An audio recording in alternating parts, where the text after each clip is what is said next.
এখানে একটা পয়েন্ট মনে রাখবেন, মানুষের সাথে জড়িত হক এই দুনিয়াতে আদায় করতে হবে। ঠিক আছে ভাই, এটা লজ্জার কিছু নাই। অন্যায়ভাবে গালি দিলে বলবেন যে ভাই আমার ভুল হয়ে গেছিল, আপনাকে গালি দিয়ে ফেলছিলাম, আমাকে মাফ করে দেন। টাকা নিয়েছেন কারো, ফেরত দেন নাই, দিয়ে দেন সামর্থ্য থাকলে। ওকে না পেলে কি করবেন? তার পরিবারকে দিবেন। তার পরিবারকেও পান নাই, বেচারা নাই পৃথিবীতে, তাহলে তার পক্ষ থেকে সৎকার করে দিবেন। তওবা ইস্তেগফার করে ফিরে আসেন, আল্লাহ পাক তৌফিক দান করুন।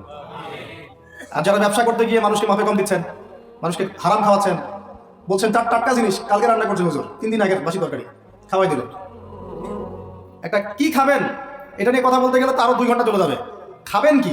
সবকিছুর মধ্যে ভেজাল দিয়ে রেখে দিচ্ছে। একটা সবজি খাবেন তার মধ্যে ভেজাল দিচ্ছে। মাছ খাবেন তার মধ্যে ভেজাল দিচ্ছে। একটা কুরবানির গরু কিনবেন তার মধ্যে গরু মোটা তাজাকরণ করে মোটা ফুলাই দিচ্ছে। খাবেন কি? দুধ খাবেন? মুসলমানের দোকানে খাঁটি দুধ পাওয়া যায় না, হিন্দুর দোকানে যাওয়া লাগতেছে। এই হচ্ছে অবস্থা আমাদের।